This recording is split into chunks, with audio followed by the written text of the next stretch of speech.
नमस्कार, मैं doctor Satish government college नानौन से मास कम्युनिकेशन विभाग। जैसे कि DGHC द्वारा हमें एक कार्य सौंपा गया है ऑनलाइन लेक्चर का, इसी कड़ी में मैं विद्यार्थियों को एक लेक्चर प्रोवाइड कर रहा हूँ। मेरा लेक्चर कम्युनिकेशन पे रहेगा। कम्युनिकेशन की डेफिनेशंस, कम्युनिकेशन के टाइप्स और barriers. What is communication barrier? संचार अवरोध क्या होते हैं, कैसे संचार को बाधित करते हैं, किस तरीके से एक आदमी द्वारा कही गई बात दूसरा आदमी नहीं सुन पाता, कि वो ऐसे कौन कौन से कारण हैं जिसके कारण मैसेज जो सेंडर है रिसीवर तक नहीं पहुंचा पाता। तो ये सब बातें हम इस लेक्चर के दौरान करेंगे। सबसे पहले तो मैं बताना चाहूँगा कि संचार किसे कहते हैं। जो बेसिक हमारा जो जहाँ से शुरू होता है, what is communication? Communication is a process which takes place when two or more different personalities interact with each other. Or we can say that communication provides us education, information and entertainment also. जब दो या दो से अधिक व्यक्ति आपस में बात करते हैं या रूबरू होते हैं, अपने विचार साझा करते हैं, अपनी भावनाओं को व्यक्त करते हैं, उसे संचार कहा जाता है। संचार करने के अपने तरीके होते हैं, बात करने के अपने तरीके होते हैं, लहजे होते हैं बात कहने के। तो संचार के कई प्रकार भी हैं, अपने अपने लेवल के हैं। चाहे वो इंटरपर्सनल कम्युनिकेशन आप बात कर लें या इंट्रापर्सनल कम्युनिकेशन है, ग्रुप कम्युनिकेशन है, पब्लिक कम्युनिकेशन है, और सबसे ऊपर आ जाता है मास कम्युनिकेशन। हम एक एक करके इनके बारे में चर्चा करेंगे कि क्या चीज़ है ये, किस प्रकार का संचार है। जैसा कि मैंने आपको बताया कि संचार किसे कहते हैं। दो व्यक्ति आपस में बात करते हैं तो संचार कहलाता है। भावनाओं को साझा करते हैं, संचार कहलाता है। विचारों को साझा करते हैं, संचार कहलाता है। और इसमें सेंडर, मैसेज, रिसीवर, फीडबैक ये सभी शामिल होते हैं, तभी एक संचार संपूर्ण बनता है। संचार अवरोध के बारे में यदि मैं बात करूं कि संचार अवरोध किसे कहते हैं, सबसे पहले तो ये है कि संचार की डेफिनेशन अच्छी तरह से समझ आनी चाहिए। उसके बाद संचार अवरोध, जो आदमी बातचीत करता है और उसका मैसेज दूसरे तक नहीं पहुंच पाता, संचार अवरोध कहलाता है। या यूं कहें कम्युनिकेशन की भाषा में, सेंडर द्वारा कही गई बात रिसीवर तक एज इट इज़ न पहुंच पाना या उन्हीं अर्थों में न ग्रहण कर पाना, संचार अवरोध कहलाता है। एक संचार शास्त्री ने तो शोर को भी संचार अवरोध मान लिया था। जो शोर होता है उसको भी संचार अवरोध मान लिया था।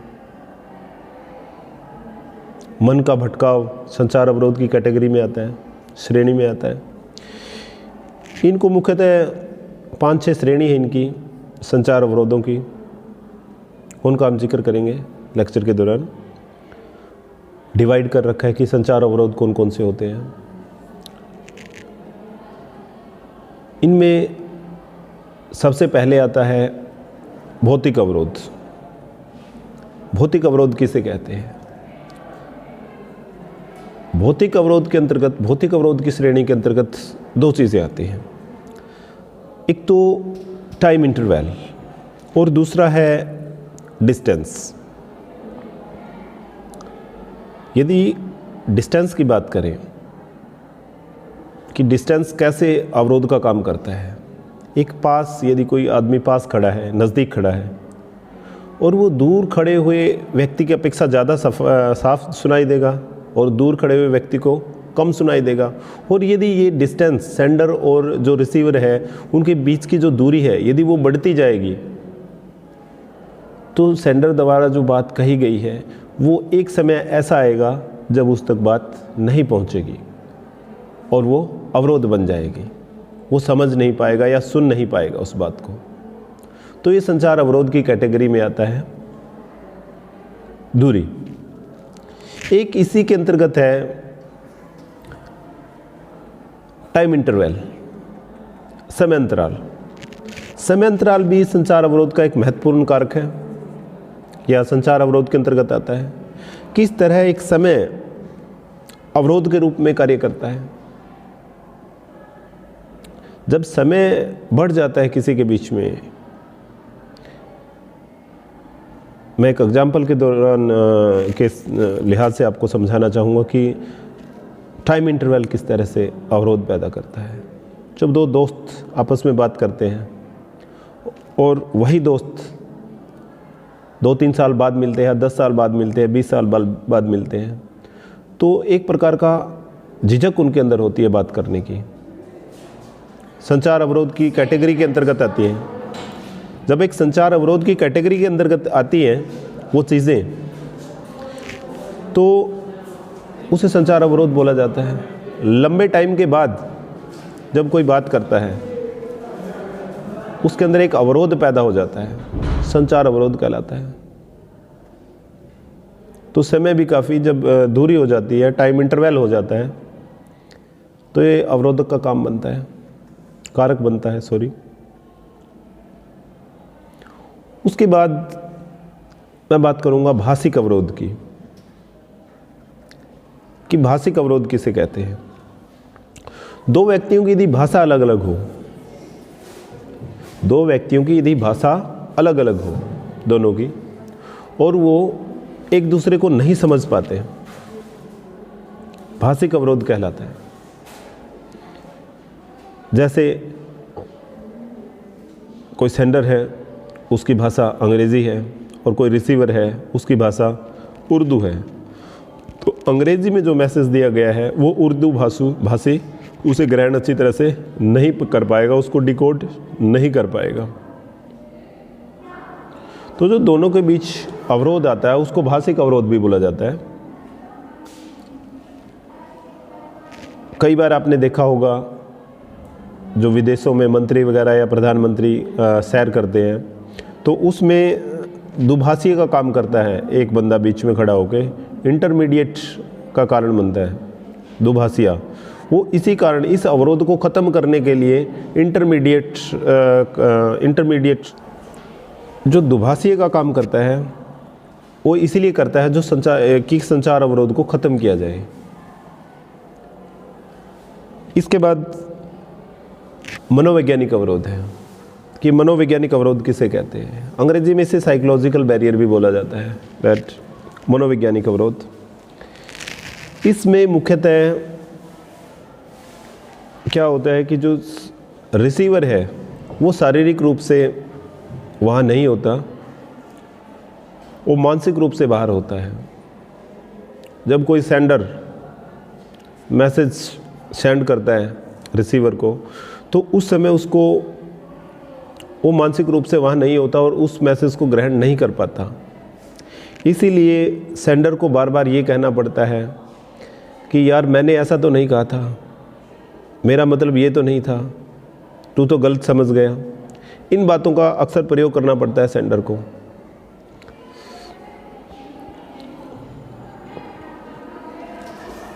लाइट में प्रॉब्लम आ गई, मेरी सारी लाइट में पूरा काला हो गया। मैं ले लो, अब खाना ले लो। कौन गया? संजय, कॉपी करवा लो। इसकी एक कॉपी और करवाओ आप। मैडम के ना कॉपी करा के नहीं, ओरिजिनल बनाओ। मैडम की मैं को 80 पेज कॉपी करा के लिया, 90 पेज। तेरी मैडम तो कहते मनोवैज्ञानिक अवरोध बेहतर समझ गए होंगे। एक बार फिर से मैं एलोबरेट करना चाहूँगा मनोवैज्ञानिक अवरोध को। जब सेंडर जो मैसेज देता है, रिसीवर उसको उस फॉर्म में ग्रहण नहीं कर पाता क्योंकि वह उस समय मानसिक रूप से वहाँ नहीं होता। इसलिए जो सेंडर ने बात कही है, संचारक ने जो बात कही है, वो उस बात को समझ नहीं पाता क्योंकि वो मानसिक रूप से वहाँ होता ही नहीं।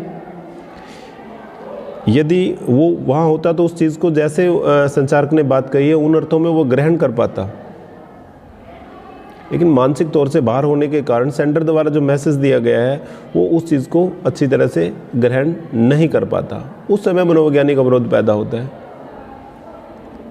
और सेंडर को फिर से ये कहना पड़ता है, या रिसीवर को, सेंडर को कहना पड़ता है कि मैंने ऐसा तो नहीं कहा था, आपका मतलब ये तो नहीं है, ठीक है, मेरा मतलब ये तो नहीं था, आप तो गलत समझ गए। इन शब्दों के साथ प्रयोग करके उसे अपना बचाव करना पड़ता है। तो मनोवैज्ञानिक अवरोध से बचा जा सकता है। मानसिक जो स्ट्रेस आजकल हम लेने लग गए हैं उनसे योगा अभ्यास के द्वारा इसको, मानसिक अवरोध को कम किया जा सकता है, मानसिक जो संचार अवरोध है। क्योंकि आज की भागदौड़ जो भरी ज़िंदगी है उसके अंदर काफ़ी स्ट्रेस है।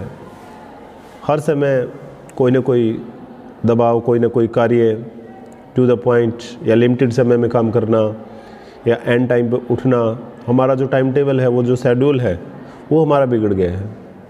यदि हम टाइम टेबल को सेट करके उसके अनुसार चलते हैं और अपना समय पर पहुंचते हैं, योगा अभ्यास करते हैं, तो मानसिक जो संचार अवरोध है या मनोवैज्ञानिक संचार अवरोध है उससे काफ़ी कुछ बचा जा सकता है, कुछ कम किया जा सकता है इसको, मनोवैज्ञानिक अवरोध को।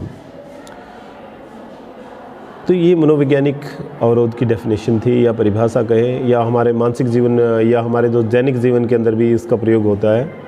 और लोग इस चीज़ को कम आंकते हैं, लेकिन धीरे धीरे मानसिक जो इस प्रकार के जो अवरोध पैदा होते हैं ये भविष्य में जाके एक बीमारी को जन्म दे देते हैं।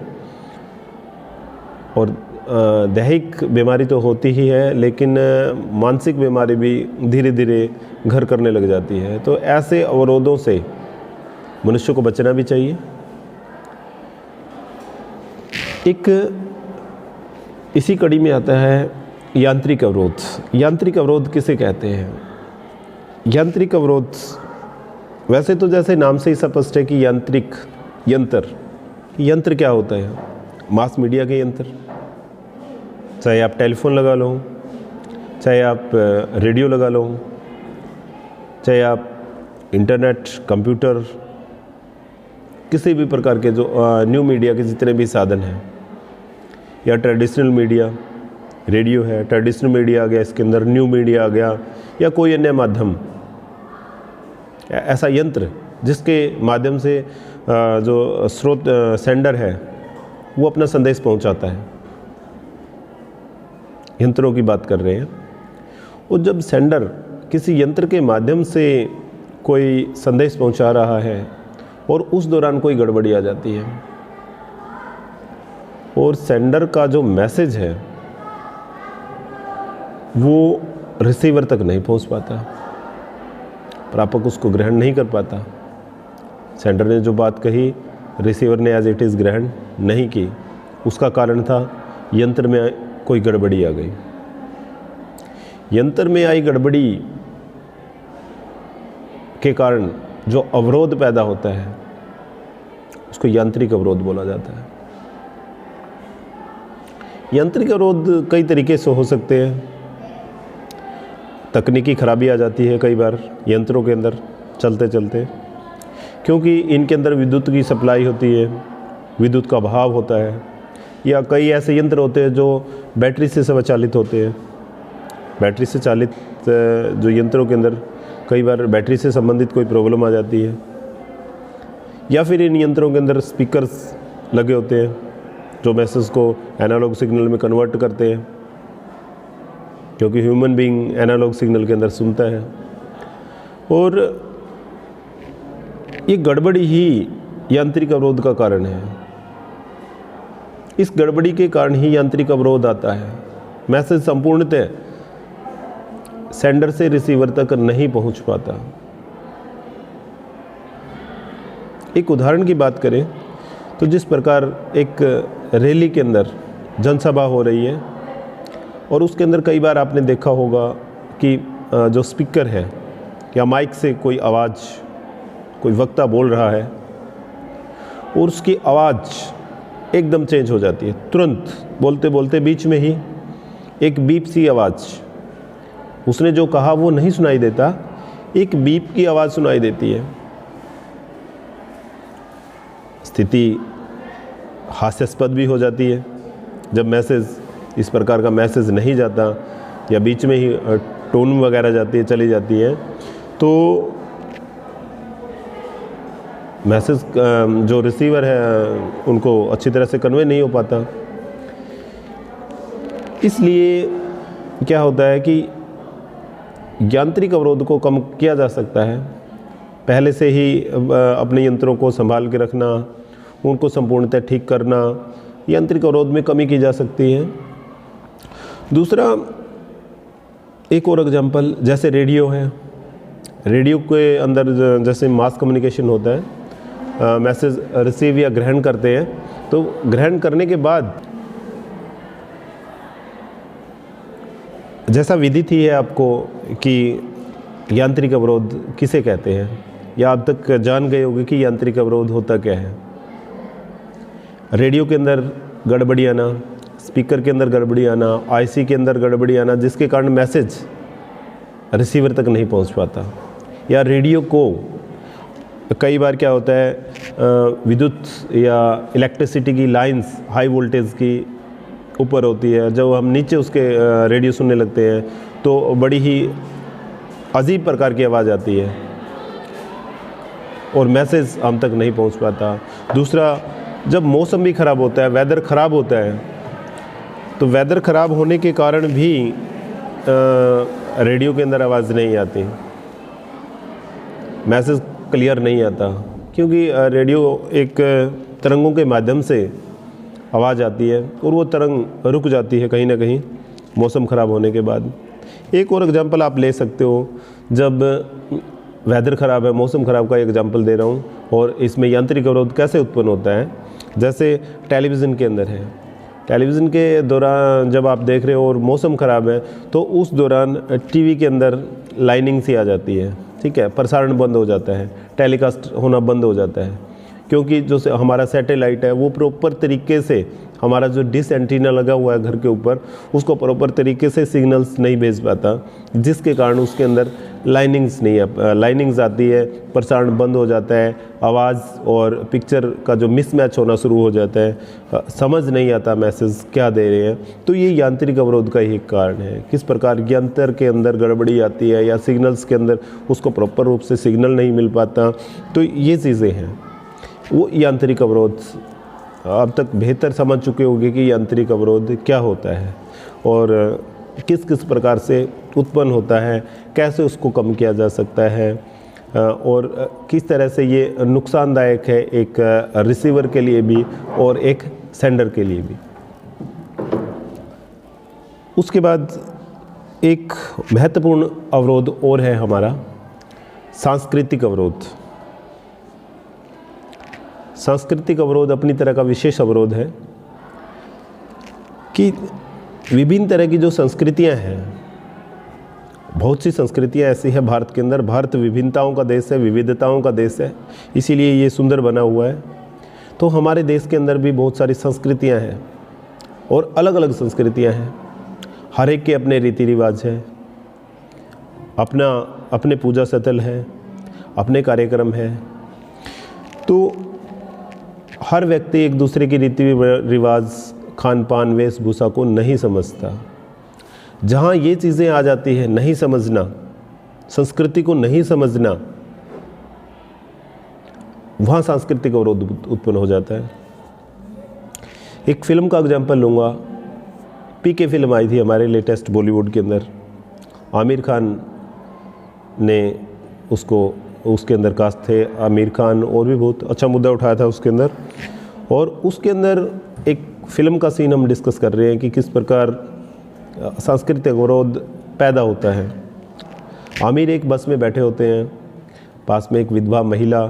जैसे ही उनका कल्चर क्या था कि उनके पास शक्ति थी कि कैसे वो हाथ पकड़ के मतलब उनकी भाषा को सीख लेते हैं। तो जिस प्रकार उसी समय उसने विधवा जो स्त्री थी उसका हाथ पकड़ा और हाथ पकड़ के जानने की कोशिश की कि क्या उसको दुख है। तो साथ बैठे जो लोग थे उन्होंने कहा कि ये विधवा है और आप इसका हाथ पकड़ रहे हो। उसी दौरान आमिर खान ने कहा कि विधवा की क्या निशानी होती है। पीछे उन्होंने कहा कि विधवा सफ़ेद जो ड्रेस है वो डालती है, इसलिए इसको विधवा बोला गया है। जैसे उसको धक्के मार के अमीर को बाहर निकाल देते बस से, और जैसे ही बाहर से बस से निकाल देते तो क्रिश्चियन उनको मिलते हैं और वो मैरिज के लिए जा रहे होते हैं और उन्होंने सफ़ेद जोड़ा डाला होता है शादी के लिए। तभी बाहर आके वो कहते हैं कि उनकी संस्कृति अलग है, उस संस्कृति में क्या है कि जो मैरिज के लिए सफ़ेद वस्त्र डालते हैं। तो उन्होंने बाहर आते ही कहा कि क्या इनके पति मर गए हैं? ठीक है, अभी उनको फीड किया गया था कि जो विधवा है उनके पति मर गए थे, लेकिन ईसाई के अंदर क्या होता है, तो मैरिज के समय डाले जाते हैं, लेकिन हिंदू संस्कृति में जब कोई विधवा हो जाती है तब सफ़ेद वस्त्र डाले जाते हैं। तो ये दोनों जो संस्कृतियां हैं उनका एक मतलब विभिन्नताएं हैं, जिसके कारण मैसेज कन्वे नहीं हो पाता, एक दूसरा समझ नहीं पाता कि कौन क्या कह रहा है। तो इस तरह सांस्कृतिक अवरोध रहता है। हमारे उत्तर भारत के अंदर और दक्षिण भारत के अंदर विभिन्न तरह की संस्कृतियां हैं। ठीक है, पंजाब, हरियाणा, महाराष्ट्र, आंध्रा, अलग अलग संस्कृतियां हैं, अलग अलग रीति रिवाज हैं, अलग अलग रिचुअल्स है, जिसको हम समझ नहीं पाते, जिसके कारण सांस्कृतिक अवरोध पैदा होता है और मैसेज सेंडर से रिसीवर तक नहीं पहुंच पाता। इसीलिए तो अब तक समझ चुके होंगे कि संस्कृतियों के आपस में विभिन्नताओं के कारण जो मैसेज सेंडर से रिसीवर तक नहीं पहुंच पाता, संस्कृति की विभिन्नताओं के कारण सांस्कृतिक अवरोध कहलाता है। और एक और अवरोध, अंतिम अवरोध हमारा बचा है, अर्थगत अवरोध, बड़ा ही महत्वपूर्ण है।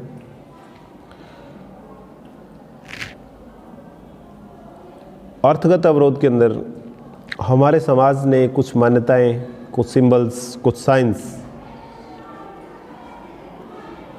कुछ चिन्हित कर रखे हैं, जिनकी कुछ मान्यताएं हैं, जिनको प्रत्येक व्यक्ति जानता है, समझता है कि ये क्या चीज़ है। लेकिन इनके अलावा कुछ और साइंस और सिंबल्स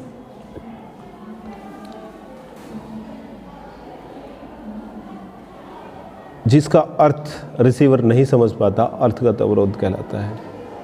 क्योंकि संचार के अंदर अर्थ का मतलब जानना जरूरी है। जब तक किसी चीज़ का अर्थ हमें पता नहीं चलेगा, तब तक हम उस मैसेज को डिकोड नहीं कर पाएंगे। अर्थगत में मुख्य बात यही है कि कुछ ऐसे सिंबल्स, कुछ ऐसे साइंस होते हैं, कुछ ऐसे इशारे होते हैं जो समाज के द्वारा उनको मान्यताएं मिली हुई होती हैं।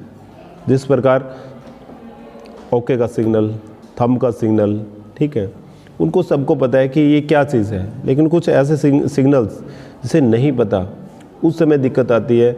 उस समय जो रिसीवर है वो अर्थ ग्रहण करने की कैपेसिटी में नहीं होता और वहाँ अर्थगत अवरोध पैदा होता है।